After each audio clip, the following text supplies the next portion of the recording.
All right, so we have some 4Ks and Blu-rays here. This is an interesting video. I'm probably gonna do this more like studio, like collection videos. The reason I picked Sony to start with this is because I feel like Sony is a very underrated company in the physical media community, and let me tell you why. Um, Sony actually like created and owns the Blu-ray format, and so this format would not exist without Sony. And in fact, back in the day when Blu-rays first came out and they weren't selling too well, you know what boosted their sales and allowed them to keep producing Blu-rays was they put them into Sony consoles. So as soon as everyone got a PlayStation 3, they had an automatic Blu-ray player built into their house. So that boosted quite a bit of sales.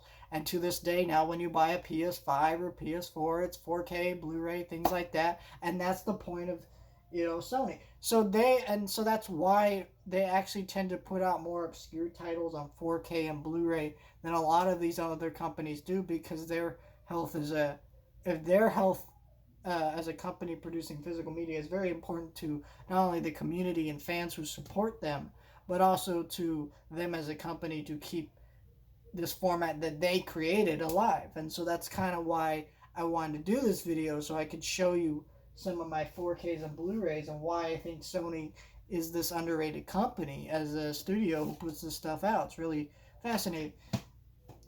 So I'm going to start with my 4Ks and then we'll go into my Blu-rays. And we're going to start with my 4K Steelbooks. Heavy metal. This is also not just heavy metal. It's also a heavy metal 2000. So I believe I know there's a standard slipcover edition of this, but it does not come with heavy metal 2000 from what I understand. This steelbook looks absolutely gorgeous. I'm sure the slipcover is fine too, but this is the best way, I think, to own these movies. It looks gorgeous. Heavy Metal is not like a movie that I particularly loved. I actually went to a Don Fedler concert. He wrote the song "Take a Ride, Ride, Ride on Heavy Metal," and he actually performed that in concerts. That was cool, and that's a fun memory with this movie. But really, this movie is like it's an animated anthology for adults. It's got a lot of heavy metal and rock music of the '80s, and it's a lot of fun. There's a lot of cool characters and creatures and things. I just never fell in love with it. I think Heavy Metal 2000 is kind of bad, but we don't need to get into that. 21, 22 Jump Street. These ones actually, I didn't watch the 4Ks till just recently. I watched the Blu-rays in these. Because here's the thing. I didn't have a 4K TV or player till like this year. So a lot of my 4K Blu-rays are getting played for the very first time. And these are some of them. So I really enjoy Channing Tatum as an actor, and I never really loved Jonah Hill. These movies and a few others are one of the few times I really love Jonah Hill in a movie. They're so funny in this movie. I love Phil Lord and Chris Miller. Anything they do, I will follow them, and really excited for Cocaine Bear because they're right in that. So at least I believe they are. Whiplash. I'm super excited for Babylon later this year. I freaking adore La La Land. La La Land's one all-time favorite movies. This is another one of my all-time favorite movies. However, this steelbook is kind of lame. I don't know why I got it. I guess I was just excited to have this movie because I'd heard so many great things about this movie, and I watched this for the first time in 4K. This is the movie now that when I say to someone, do you want to see a freaking cool movie that you've never seen before and you'll freaking love? Whiplash, and they always love it. So I recommend anybody watch that movie, young, old, whatever. Watch that movie. But be warned, there's a shit ton of profanity in that movie. Hellboy. We're not gonna do any like the Hellboy reboot or the two animated films. Those weren't put out by Sony. Those were put out by Lionsgate. So Best Buy exclusive steelbook. I don't know why I got this steelbook. I just really like Hellboy. Guillermo del Toro is awesome. I can't wait for his new Pinocchio to hit Netflix this Friday.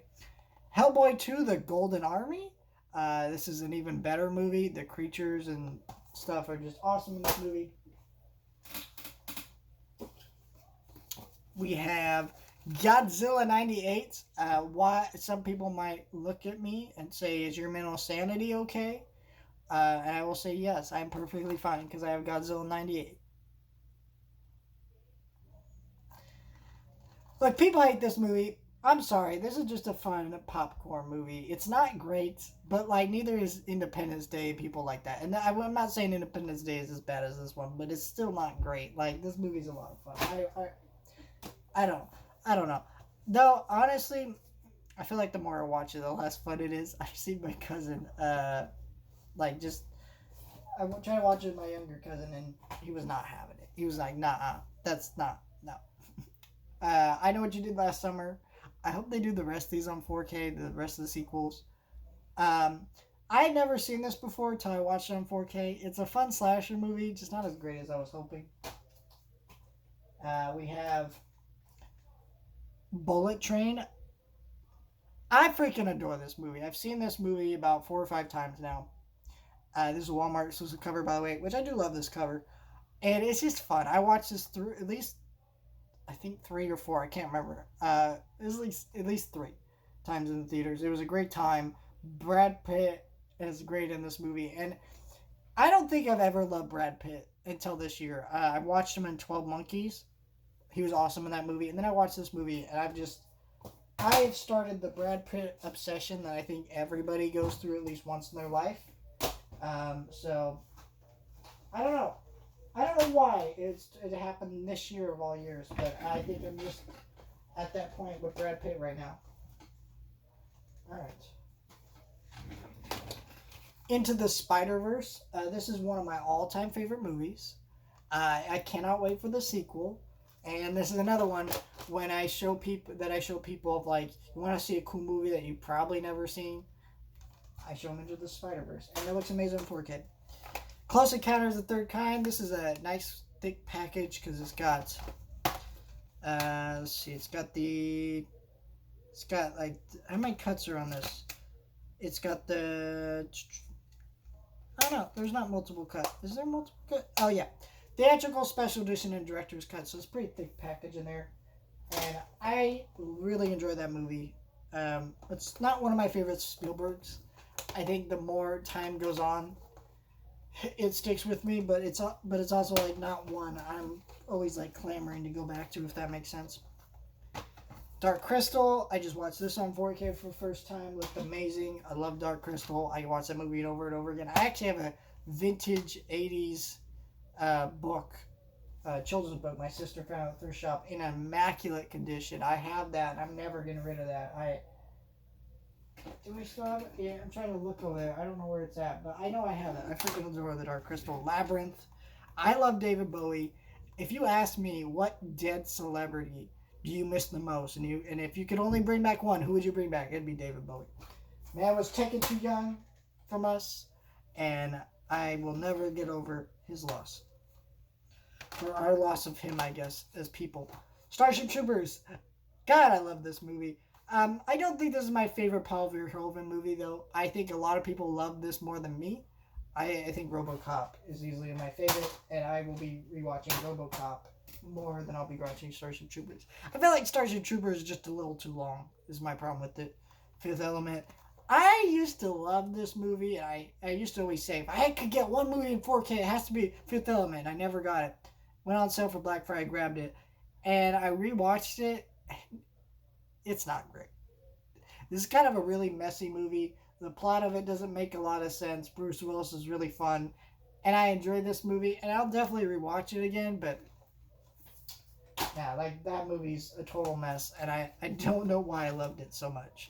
Baby Driver, Edgar Wright, is awesome. This movie's awesome, has an awesome soundtrack, and I don't think we're going to get a sequel that they're planning, because Ansel Elgort is a little bit of a creep, but and he's touching those kids, and he shouldn't be, so, you know.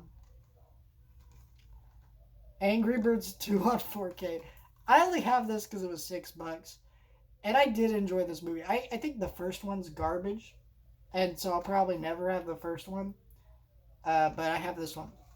And, I didn't like it as much as I did in the theater when I saw this, because yes, I did see that in theaters. I don't know why, but I did. And I enjoyed it. I thought it was good. Once Upon a Time in Hollywood, Quentin Tarantino is a director who I need to see all of his movies. That's why I haven't seen all of his movies. But this one's a lot of fun. I enjoy this one.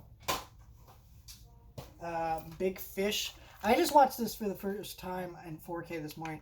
This movie looked great. This is easily one of my favorite Burton movies. I think it's very emotional, has a lot to say, has a very deep theme and profound messages in it. It's a little too odd, though, at certain points, and I think that does weigh it down a little bit. However, it's still a fantastic movie. Cliffhanger! This is just a dumb, fun 90s action movie with Stallone. Glory, this is a great war movie. Classic. Oh, crap. Let me... Glory. Bram Stoker's Dracula. I watched this actually right before turning on the camera and recording. This was awesome. I really loved this movie, and I'd never seen before, so it was cool. And Bad Boys for Life, which I do also have the Bad Boys 2 movie collection, which I'm not a fan of this package. By the way, every 4K I've just shown you looks freaking phenomenal, so all worth buys. But I'm not a fan of this, like, packaging where they're in these.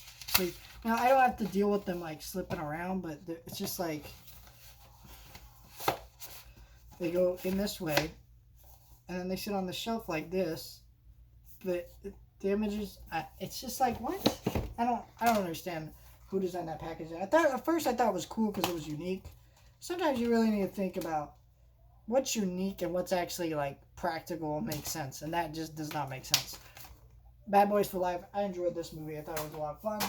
I watched it way later than everybody else did, so I didn't quite get the hype for it, but it was fine. The Boys, season 1 and 2, I wish we'd gotten 4Ks for these, but as long as we can get something out of it, I guess. And then I probably should upgrade these to 4K at some point, but I don't care that much. Ghostbusters trilogy, I enjoy these movies. I've never been some big Ghostbusters fan. I think I love the first one. I think I'm really growing to love the first one over time, but I think the other 3, I'm just like, no. They're okay. Vivo, I love Vivo. I think I've grown to love this movie. I still think the girl really weighs down this movie, but there's also, like, some heart to it that I really enjoy with it. And I guess I must have dropped some 4Ks because I forgot to mention them. Looper, I watched this for the first time yesterday. It was good. The plot and time travel didn't make sense, but somehow it still was a great movie, even though most of the time that really pissed me off in movies. I think that just shows how great Rian Johnson is of a director, that he can do that. The Natural, this is a really great baseball movie with Robert Redford. Not particularly my thing. I'm not a big baseball guy. And then Air Force One is awesome. And I wouldn't recommend getting this edition because they're doing a 4K steelbook that looks better than that. But I'm not going to upgrade because I don't need no steelbooks for everything like some people do. But Mitchell's versus the Machines. This Blu-ray is super underrated because you open this up, a little booklet with interview with Katie Mitchell. It's got shorts on it. It's got, like, crazy artwork on the disc. There's lots and lots of loaded stuff in this Blu-ray. It's actually, like, a pretty jam-packed edition of this movie. And honestly, should have won Best Animated Feature last year. Yeah, I said it. Stuart Little. I don't know. I have a soft spot for that movie, even though it kind of sucks. I have not watched Sausage Party. I did buy it. I'm going to watch this movie before the new Amazon Prime show comes out. And I don't think that's coming out till 2024. So, Goosebumps. I don't know. I kind of enjoyed this movie. It's a fun one to watch at Halloween time. It's not great. Persepolis is a really great... what country is this from? I forget. But it's a really great foreign animated movie. Rudy, I'm sure this one's going to come to 4K. This is a classic. I've never gotten too into it, but I haven't. And then this is like a Coen Brothers documentary. Inside Lewis, I think this is a documentary. I don't know. I don't know what this is actually. I found out at the thrift shop, and I've been meaning to watch it. And it has not happened yet, so. Searching is awesome, and you should all watch it. This is a fantastic Christmas movie. I remember when this came out, and I did not want to see this in the theater. I thought the animation was bad, and I did not like it. But honestly, I kept hearing little sprinklets like, no, this is an underrated Christmas movie. Everybody's seen this movie because it wasn't very successful financially. Said this movie's awesome. go watch it. You gotta go watch Arthur Christmas. It's so good. And I did, and I loved it. And I wish I'd done it sooner. And I was a stupid kid for not thinking it was great. Pirates Band of Misfits. This is one that I also hated when it came out. I don't know why. I usually love Aardman, but watching it now, it's okay. I still love it, but I have a lot of fun. I have a lot more fun with it than I did when I was a kid. I don't know why I hated some of these movies when I was a kid. It doesn't make sense. That's my Sony movie collection. I thought this was a fun video to upload because Sony is a very underrated studio, I think. I love their stuff. And if we could all just show Sony a little bit more love and support, because they help keep this community alive more than any other studio. And I really mean that. Any other studio. Like, maybe some of these studios have more output, but in terms of what Sony does, they literally create the players that literally keep the discs playing. So, I don't know what the shit I just said, but here we go. Alright, thank you guys for watching. Like, share, subscribe, and I'll see you guys next time.